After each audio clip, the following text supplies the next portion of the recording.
การก็เฮ็ดโก้รัสเซียก็เฮ็ดโก้ขีดเฮ็ดโก้เป้าหมายของอเมริกันซ้ำอำไข่เขาจะได้กว่าเฮ็ดโก้ขีดแต่ก็เฮ็ดโก้รัสเซียย้อนเบิ่งใครมาเฮ็ดโก้อเมริกันแต่ว่าอเมริกันก็ต้องไล่ยอมทุบเปียดอิหร่านให้แล้วเอาไว้เป็นตัวหลอกเขาจะได้นะครับเนาะเอาไว้เป็นตัวหลอกทางตะวันออกกลางและเอาไว้เป็นตัวหลอกของอิสราเอลว่าในรายเรียนการศึกการเมืองของอเมริกันเนาะที่เป็นมหาอำนาจทางกับผาในอเมริกันมันเลยวางแผนจะเอาเมืองในเป็นผู้มันเมืองนึงเลยเมืองนึงเพราะมันมัดด้วยเนี่ยมันลาดว่าตัวโนท่านเนี่ยมันลาดว่าตั้งตะวันออกกลางเนี่ยมันจำอเมริกันเนี่ยมันดูเฮ็ดก็อเมริกันนะ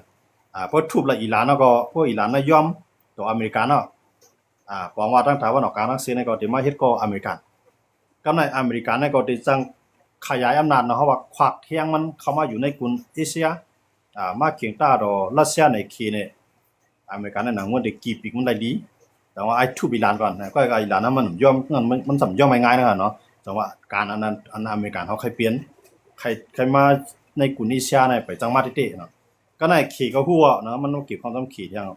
ขี่ก็ฮู้ว่าเพราะอเมริกันเนี่ยมันใจร้ายเนี่ยเพราะมันทุบอิหร่านรวมลงหมดเลยเนี่ยอเมริกันเนี่ยตื่นเต้นมาปันแห้งเกี่ยวปานปันแห้งเกาหลีใต้ปันแห้งฟิลิปปินส์ปันแห้งเมืองอันดิโมคราซีทั้งหลายนะครับเนาะมันตื่นเด็กเข้ามาเพราะในอาเซียนเฮาเนี่ยมันมาที่ฟิลิปปินส์ครับเนาะกำในก็ยังอ่านที่เอามาเลเซียเขาในอินโดนีเซียเขาเนี่ยนะครับเนาะเข้าก็อยู่เกื้องของมันกำในมันจะสิงคโปร์นั่นในน้อยมันตื่นเกื้องอเมริกันนะครับเนาะมันจะนำหลายวันพูดมากก็พิกเชียกในอันเป็นเขาว่ากระทรวงสงครามครับเนาะผู้ป้องกันภัยตึกนะครับเนาะผู้ป้องกันภัยตึกของอเมริกันเขามาตีเมืองสิงคโปร์ครับเนาะมาด้วยตับซึกอเมริกันที่อยู่ในเมืองสิงคโปร์แล้วก็มาสอนการซึกกันมาปั่นแห้งใจกันบอกว่าอเมริกันในหมดเลยเนี่ยมันใครเข้ามาในในเอเชียมาที่เกาหลีใต้เลยเกี่ยวปานยังอ่านได้ขยายอำนาจเนาะเพราะว่าแล้วก็ทั้งไต้หวันได้ควักอำนาจได้ก็เขียงตาดอกเคกำในขี่ก็ดังคือมันได้ควักอำนาจมันไล่มันก็หาล็อกไล่ในผู้ตัวอเมริกัน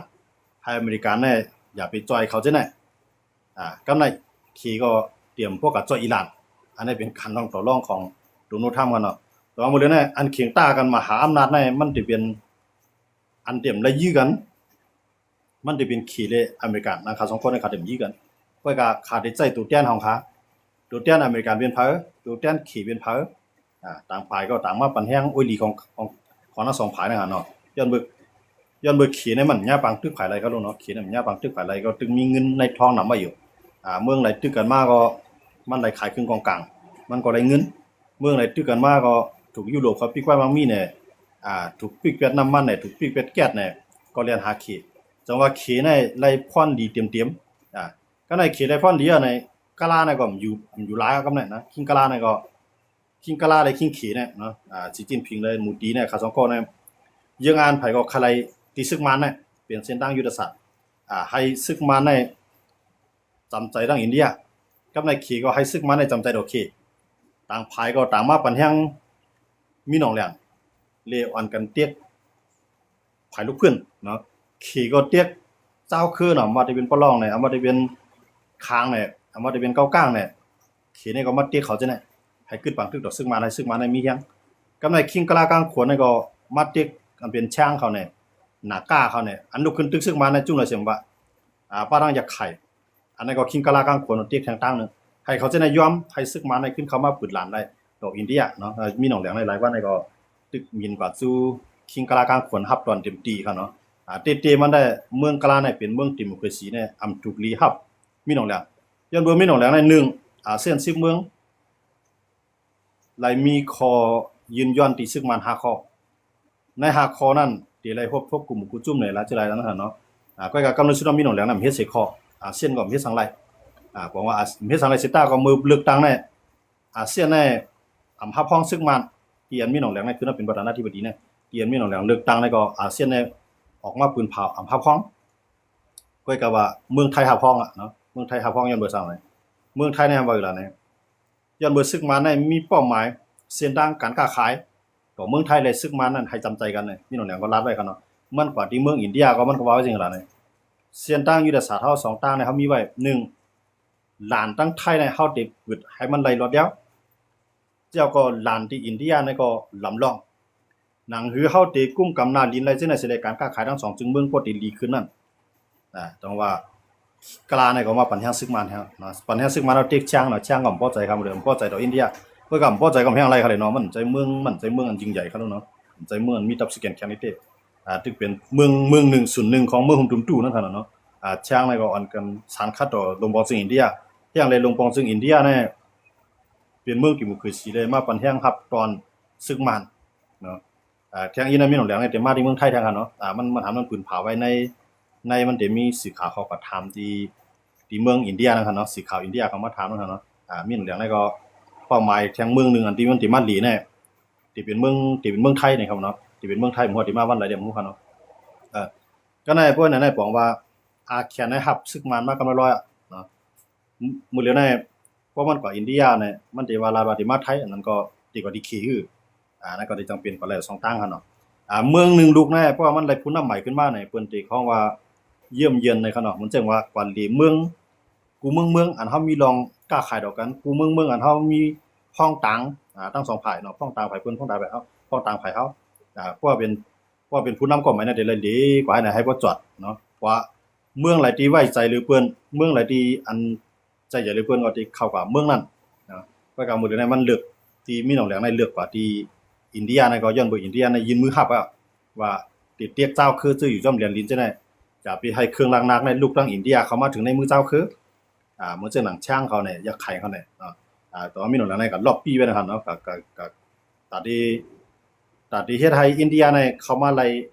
ปล่อยมามีดีในเมืองมันผมใจจังนั้นเด็กก็จุขี้หมดแล้วขนาดเนาะอินเดียก็ซ้ำกูมันรู้ท่ามกว่าที่ไหนแต่ว่าอินเดียก็พวกขี้ปืนปันเส้นตั้งเขาก็หลบปืนปันเส้นตั้งเขาก็หลบมีศูนย์รวมพวกว่าก็ในไทยก็ซ้ำว่าคือล่ะในไทยก็รัดว่าหนังเฮาได้มีบทบาทเนาะมีอันน่ะประวัติในเมืองมันเพราะนั้นเฮาก็หลบยื่นมือหาศึกมันเนาะก็เฮาได้เลยด้วยทั้งสองฝ่ายเจ้าคือในก็ให้มันพอกว่ากันไล่อย่าไปให้เจ้าคือที่ในก็หันผิดเหนือไทยเต้ฝ่ายเจ้าคือในก็ไทยก็ได้กูจ้อมเนาะมันจังว่าหลายพื้นที่ซ่อมเดียนลิ้นจังได๋ก็ตั้งไทยหลายพื้นที่เขาก็ปืดหลานแล้วก็ในพื้นที่ฉะนั้นมันก็มีจุดมีป้องกันเจ้าคือกุมกำเนาะมันจังหนังใต้เฮาไหนว่าเนี่ยหลายพื้นที่เขาเนาะตำจังตั้งหูเมืองจังได๋เนาะตั้งหลานของเมืองหลานทั้งนั้นนะหลานมีอ้อจังได๋หมดเลยเนี่ยปืดมาปืดหลานปันตอนตาซานเนี่ยตอนตาไทยก็ได้เตียกเจ้าคือจังได๋อย่าไปก็ยืมมาเนาะมานก็อยู่เลยปืดมันหลานเส้นตั้งจังได๋เส้นตั้งหนังคือไทยได้ซึกมันที่จำใจกันกำในเจ้าคือจังได๋ก็หนังคือปอติไว้ใจดอกไทยในมันก็อย่าไปคิดเขามายื้อเขาไทยในที่เขามีอันน่ะประวัติทั้งบทบาทเฮาว่าบทบาททางการเมืองเนาะไทยในก็ยินมือเข้าหาศึกมันบ่ได้ในเขตอินเดียไทย3ภายในที่ชิมผู้ค่อนดีกันในเมืองมันเมืองตุมจูนะครับเนาะ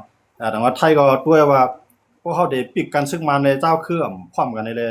เขาได้ปัญหาเจ้าคือในเป็นความไรครับเข้าโหลยื่นมือเข้าหาศึกมันก็กาตีถือเลยอยากให้เจ้าคือสิในหันผิดเหนือไทยไทยก็ได้วางแผนแต่ไทยได้มัน22มันเหยียบคือ2ลำนะครับเนาะเพราะมันได้ปัญหาศึกมันแห้งหนาล่าเนี่ยเจ้าคือจอมแดนดินจังได๋เต็มไว้ใจเหนือไทยพวกไว้ใจเหนือไทยมาเนี่ยไทยได้สั่งการแล้วมันได้ยากเนาะเขาก็ได้ไว้ใจตรงนั้นไทยในแต่ว่าพวกไทยในเรียบมีเจ้าคือแห้งน่ะกูเจ้าคือจังได๋ขึ้นกับโหมันตั้งศึกมาในก็กูมันขึ้นเปลี่ยนพี่ดอกไทยนะครับเนาะแต่ว่าไทยในก็ได้เลยด้วยอย่างกำร้อยอย่าไปให้เจ้าคือจื้ออยู่จำแดนดินจังได๋ตกใจเนาะ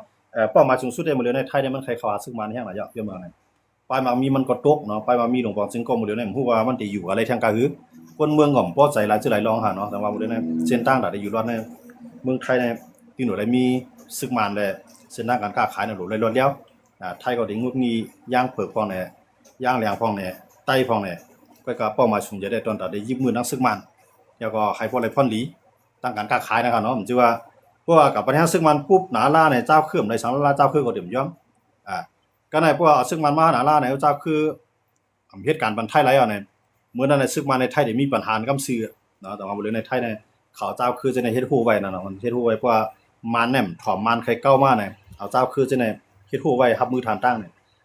ก็กับพวกไทยมีสังลาเนี่ยขี่เดียวกับหมดเนาะกำในนาทีอันขี่เนี่ยมันจกมาถึงลึกแล้วลูกเนาะเอามือมันจกมาเนี่ยจำได้เข้าในเหรียญดินไทยก่อนเอาขี่เนี่ยเนาะว่าไทยก่อนน่ะคือได้ไล่เผื่อที่ปันขี่ไล่ตั้งเหลียวเนี่ยเข้ากับหลวงเขายิบซึกมาเนี่ยมือเหลียวในบอกว่ามีหนองแหลงในยิบมือไว้เมืองหิมห้อมของมันใน3ภายอันที่ว่ามีเคียงกับเฮาว่าเนาะอินเดียขี่ไทยอันมีเคียงอยู่จำมันน่ะเหมือนเจ้าหนังบังกลาเทศในเหมือนเจ้าหนังมาเลเซียในแล้วก็โน มันจะหนังสิงคโปร์เนี่ยฟิลิปปินส์เนี่ยเจนได้มันเดมบ่จังใจเขาติเนาะมันเดมบ่จังใจเขาอย่างมาเลเซียซ้ำเป็นเมืองมุสลิมอินโดนีเซียก็เป็นมุสลิมยาก็ซึกมันซ้ำเป็นก้นก่อนปีกินเจ้าคือมุสลิมอันนั้นจังเฮ็ดให้เขามาจำใจแหละเนาะอินโดนีเซียในมาเลเซียเนี่ยปันแห่งซึกมันเลยติเขาเนาะยาก็บ่อะไรพรดีสังที่ซึกมันยันบ่จังนั้นก็ไทยขี่อินเดียเนี่ยไรพรดีที่ซึกมันนำแห้งไว้ยันบ่จังนั้นว่ามีแนวแหลงเนี่ยตีมักมันขี่อินเดียไทยเนี่ยเพราะว่าไทยมันเฮ็ดสังก็ได้ปล่อยอินเดียเลยขี่มาเอากินมีเหลือไว้ไทยแบบนี้สังก็เผื่อถ้าเฮาได้ไปตัวหลายเนี่ยเฮาก็รู้เอาตื้อตั้งให้เขาเอาพองว่าไทยเนี่ยว่ามันอุไรมาได้เนี่ยมันก็แค่มือขุดทองคำเนี่ยเลเอิดเนี่ยเลธาตุเนี่ยไทยเนี่ยว่ามันเฮ็ดปันใดป้ายมันมีของซึกมันอยู่ห้องหับปันซึกมันว่าซึกมันอันขึ้นมายึดอำนาจเสร็จเลยขึ้นตั้งตัวเก่าเป็นประธานาธิบดีเนี่ยให้ไทยมีศูนย์ไรฮับพ้องจ่อยมันก็ได้มีสิทธิ์หน้าตาขึ้นว่าอีนั่นเนาะแต่ว่ามันเลยน่าจะ3เมืองก็ได้ผมเจอหนังลาวเนี่ยกัมพูชาจะเป็นเมืองเรียกเนาะลาวได้เจอมากก็ขึ้นเรียนหามาเนาะลาวเนี่ยจังเมืองเนี่ยมันเลยขายไฟผ้าปันมันลาวเลยขายไฟผ้าปันมันแล้วการขายก็ไปมามีก็เลยติมานก็นำอยู่กำในกัมพูชาก็จำใจมันเนาะเจอตีในกัมพูชาที่จำใจมันมาคือเอากันเนาะคุณเสียในขณะยันว่าเป็นก่อนยิบอันน่ะซึกยิบเมืองเหมือนกันนั่นขนาดเนาะกัมพูชาก็เป็นอาณาซึกยิบเมืองกำในลาวก็เป็นอาณาซึกยิบเมืองก็พวกเห็นอันนั้นลาวก็ถูกปิกไปบางมีกัมพูชาก็ถูกปิกไปบางมีหรือซีเรียนหามานั่นมันจะให้นะจังว่าเขาจะนั่นในพร้อมแต่ที่เฮ็ดก่อซึกมันนะย้อนว่าเจ้าคือจะในติปันแห่งเจ้าคือในมันพร้อมมันเพิ่มพร้อมมันแน่มันก็ตาไล่ตากินตาจุ่มก็จุ่มไว้เนี่ยมันเป็นข้าวยามมันที่มันสิเป็นอันซุ่มข้าวยามดอกดับเปิ้นนั่นน่ะเนาะจังว่ามื้อในไทยก็ยืนข้ามหูกว่าเจ้าคือก็ยิบมือมันอินเดียก็ข้ามหูช้างมาเขก็ข้ามหูว่าข้ามหูเกาก้างข้ามหูเมืองลาข้ามปลาได้ผีเนาะยืนเอาเข้ามาป้ายมามีเขาได้เขายื่นข้ามหูมาขนาดเนาะดังว่าสีได้ก่อนเนี่ยเทียดได้กับบันเคได้ผีก่อนเนี่ยเทียดได้กับบันเคโกก้างก่อนเนี่ยเทียดป้ามีกับบันเคกำไรว่าก่อนเนี่ยเทียดได้เอากับบันเคเมืองลาก่อนเนี่ยเทียดคู่ของเดลินได้ยินแนะนำเอาบันเคกูจุ่มเอาแดนจุเข็มหมดค่ะกำไรไทยก็น้อยบ่เลยในเขได้มายืนมือถึงหิมเฮาเนี่ยเฮาซ้ำจุกบางใต้คาเลียวไอ้เต็มไรสารนั่นเป็นอยู่จังหวัดไทยนี่ก็เข้ากับยึดมือซึกมานะว่านั่นดังว่าเพิ่นจังนั้นไหนว่าเจ้าคือพร้อมกันได้ว่าเจ้าคือพร้อมกันได้มันเหมือนจังว่าเจ้าคือจังได๋ก็มันขึ้นปีกินคือตัวเก่าไว้นั่นขนาดเนาะแต่ก็ปีปูนทางการเมืองนั้นมันเปลี่ยนแล้วก็เฮาว่าในวันดังนานในขนาดมันบอกมีซึกเหทั้งเก่าทั้งใหม่ก็อยู่กว่าให้ก็โจลูกปานดังก็อยู่กว่าให้นั่นแหละ50ปี60ปี70ปี80ปีมันได้นับปีมันยาวจังได๋ก็ตัดที่ก้นเมืองสัตว์บ้านก้นเมืองได้ลีขึ้นมาแต่ได้ปีจังหวัดหน้าซึกมานั่นมันได้ก็อยู่กับยากกว่าที่ขนาดจังว่าลองพร้อมๆในมันดูมีมันดูวักมือเข้าหากันได้ควันแห้งกันเนาะด้วยมันยุโรปเขากอดกันมันมีไผสังนั้นเขาได้เนาะเหมือนเจ้าหนังอิสราเอลอเมริกันจอยกันเต็มที่มีไผสังนั้นเขาได้มันอยู่ในแห้งกำในเขตรัสเซียขาต้องก็แห้งใหญ่หนังคือดิสิแห้งใหญ่แท้งมาหลักอินเดียในเขาตั้งในอินเดียให้เป็นเมืองดิโมคราซีก็กลางหมดเลยในรัสเซียก็มาล็อกไว้ให้อินเดียในคือก็มันย้อนไปว่ามีตั้งตะวันตกตั้งยุโรปตั้งตะวันออกกลางเอาลวดบางสูเนาะกำไรหนังคือบ่ได้เลยพรดีในอินเดียในมันมีบางตึกต่อไปก็อินเดียขายบันอินเดียขายบันเขขายบันอุลีของมันรัสเซียก็ได้ขายนำรองมาเลยในอินเดียในก็ตอนตาอยู่รอดในมันสนใจว่าเป็นดิโมคราซีเป็นคอมมิวนิสต์มันสนใจว่าเมืองกลาเมืองอินเดียอันใหญ่กว้างในตีให้ถือเลยก้นอินเดียเคียง5ปากล่างก้อนในพวกเดี๋ยวมีป้ายบางมีดีๆได้อยู่ดีกินดีนั่นเขาหลุดยื่นมือหากูไผ่อินเดียก็มันมีเอาคันแนวตั้งที่ว่าเขาในเป็นอุดมการณ์อันเหตุการณ์ไปอันเหตุการณ์ดิโมคราซีเอาส่วนเปลี่ยนนั่นว่านั้นกับที่ตั้งนานเนี่ยมันเต็มเปลี่ยนแล้วขนาดตอนอเมริกันตัวโน้ตทำก็ยังว่าเข้าดูอเมริกันเข้ามาก่อนเนี่ยมื้อนี้ไทยเอาใครกันแนวตั้งนั่นน่ะเนาะเพราะว่าสิทธิมนุษยชนมันเนี่ยมีจึงนั่นแหละมาจอยสังเขาโน่นนะแต่ว่ากูไผนั่นเนี่ยว่ามันเป็นก้นเมือกก็ยากเพราะเป็นคนดีตะเก่าก็พอมันเด็กกูเป็นคนดีก็ยากกำเมือกเก่าเฮ็ดก็มันไหลแต่มันกว่าไล่จังอันนั้นกูไล่ขนาดจังว่ามื้อนี้เฮาคำมาด้วยเนี่ยมันก็แนวตั้งที่ว่าเก่าไล่ดีก็เป็นตาเก่าเมื่อไล่ดีเป็นตาไม่ค่อยก็เข้าดีเลยเปลี่ยนตามเมืองไผเมืองมันนั่นน่ะเนาะกูเมืองเนี่ยมันวนแบบจังนั้นเนาะมันเลยว่ามันได้มันเป็นเครื่องดิโมคราซีเฮาโหลจอยมันมันเดี๋ยวมีจังนั้นเนาะมันจังนั้นเครื่องคอมมิวนิสต์เขาก็นั่นเป็นเครื่องคอมมิวนิสต์เฮาได้จอยมันน่ะมันมีเด็ดดูดเลือดกันไงเนาะ อันที่มันเจ้าหนังขี่บ่ด้วยมันจอยมันก้อยกะมันเลยจอยเมืองมันจอยซึกมันแกมันเลยจอยคนเมืองมันนะตีถือเลยเป็นพ่อนที่สูงสุดแต่เมืองเขอ่าแก๊สน้ำมันหนังเดียมแดนกับจุเบิ้นนั้นให้มาสู่เขาเปิ้นใครว่าซึกมันได้เป็นผู้ลักเป็นคนจนเป็นผู้ให้สังกะยะก้อยกะมันเฮ็ดปันไปมามีเมืองเท่าไหร่ขี่ก็น้ำอายตามข้านี่ก็ปันแห้งเต็มที่ก็ในอินเดียก็ว่าพวกเขากวดก็เฮ็ดด้วยได้เฮาว่าเฮาเป็นดิโมคราซีเฮาได้ปิกเปียดซึกมันได้ขี่ได้มากก็กินหมดเอาได้อินเดียก็ตกใจขนาดอันขี่ได้กว่าในเลธาตุเลเอิดเกียดถ่านหินอ่าพวกของใต้ดินดังเสียงนั่นเนาะต่อบ่ถึงคำในมีน้ำโค้งน่ะเป็นขี้ละลายหมดแล้วนะกายหมดเลยมันเป็นข้าวคือก็เขาขึ้นไว้ก็เมื่อข้าวแห้งได้น้ำโค้งน่ะมันน้ำโค้งน่ะมันรวดเขาโดนเนาะน้ำมันรวดน้ำมันโยกขี่ก็เข้ามาตั้งกลุ่มนี้เร่งไล่หมดอ่ะเอามาต่อหน้าที่ใต้กุ้มกำต่อหน้าที่จุ่มไหลก็ยากอันกุ้มกำน้ำโค้งหั่นนะว่าในหน้าที่ว่ากุ้มกำในหน้าที่คู่เขียวกุ้มกำโคราชกุ้มกำเนี่ยจุ่มเลยกุ้มกำก็ยาวค่ะเนาะมันเอามาหมดเลยมันได้เข้ากันถึงเมืองยางเผือกยางเหลียงฮะเนาะน้ำโค้งนั้นมันได้ลัดผ่านเมืองไหนก็ยาวคือขี่ในมันออกมีน้ำโค้งอ่ะมันได้กว่าที่ไรขุดไรเอากว่าก็สร้างขวัญมันจุ่มนั้นกว่าที่มันกวาดเรียบหมดแล้วค่ะเนาะปองเอากับหมดใต้ปื้นดินเฮามันเป็นค่ำมันอยู่ในน้ำโค้งในขี่ในเอาน้ำเนาะกำไรเนื้อร้อยอันมีป่าไม้ป่าหินป่าตอกเนี่ยอยู่ในนาทีจุ่มเลยตัดปันมันหมดอ่ะกำไรเอากาวเนี่ยเสียงอันอยู่ในร้อยเกียดอันอยู่ใต้ลิ้นเกียดอันอยู่ฐานฐานหินอันอยู่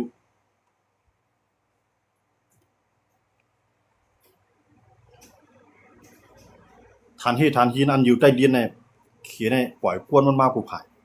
ก็ไม่เกาก็รู้ไล่ควันดีตับซึกเกาตับซึกก็รู้แก่นแค่ตับซึกก็รู้มีเฮียงก็รู้มีเครื่องล้างหน้าก็รู้มีด้วนก็รู้มีน่ะเรียนต้องเบิ่นก็ได้อันเป็นจุ่มอยู่กองกลางทั้งหลายจังได๋ก็เฮาได้ถือนั่นเนี่ยก็อันกันไผเฮ็ดก็ขี้ไล่ก็ได้ไล่ควันดีมันเฮ็ดก็ไทยได้มันหยาบจังได๋ล่ะเฮ็ดก็ไทยเนี่ยไม่ไผบ่รับซื้อเป็นทางการแฮขายเขาเมืองไทยก็บ่ซื้อย้อนเบอร์สังในไทยบ่ซื้อย้อนเบอร์ไทยเนี่ยมีไม้อันถูกต้องจำปักเปิงไอ้เลยกวนเมืองในผูกไม้ไรรถแล้วก็ไหนว่าไทยหับซื้อเอาไม้จอมเดือนลิ้นที่ในเข้ามาเนี่ยไม้ในเมืองในกาขันมันได้โป้ย้อนเบอร์เมืองไทยเนี่ยไม่พยุงเนี่ยไม่เหมาะสมนะครับเนาะว่าไม่ใหญ่ไม่รวมเป็นในป่าเขาได้ของปัญญาที่จริงก็ว่ามันเหมือนเสียงว่ากวนเมืองผูกไม่ซักไม่ตึงไม่ซักกันเนาะไม่ตึงในคำผูกไม่ซักกันเนี่ยมันก็เข้าว่ามันส่งออกก็เนี่ยหลวงปองจริงอะไรขอนมันกวนเมืองอะไรขายไรพรดีนะฮะเนาะแล้วในเพื่อเมืองเอาที่ตั้งใต้มาเนี่ยที่ตั้งย่างมาเนี่ยก็ในไม้เนี่ยมันจะมีไม้หลายมื้อมาสวมกันมันจังว่าเอาไม้ในเมืองไทยไว้เหมือนเสื้อหนังไม้ต่างเมืองเอาเข้ามาเนี่ยตอกจุ่มลายจุ้งเนี่ยฮะเนาะไทยเขาในเขากลัวมันเป็นจังได๋แต่ว่าไทยเนี่ยบ่ทับซื้อไม้ก็ในข่อยก็เรียนหาขี้เนาะเหมือนเสื้อหนังใต้ค่ะย่างเผือกย่างเหลียงเรียนหาไทยมันบ่กินครับเนาะก็เลยเรียนหาขี้ก็เรียนหาขี้ในขี้เนี่ยยื่นมาเนี่ยมาจุ่มตื้อดอกไทยนะกำเนี่ยนะจุ่มยิบกองการอีแห้งใหญ่มันจะนั่นอยู่ตัวเบสเอกเขาในเขาขุดฐานหินขุดเลเอิด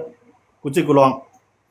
น้ำมันน่ะจะถอกกับจุ่มไผค่ะนะมันจับเหรียญลิตรไทยนี่ก็ถอกมาในมีน้ำมันไทยเขา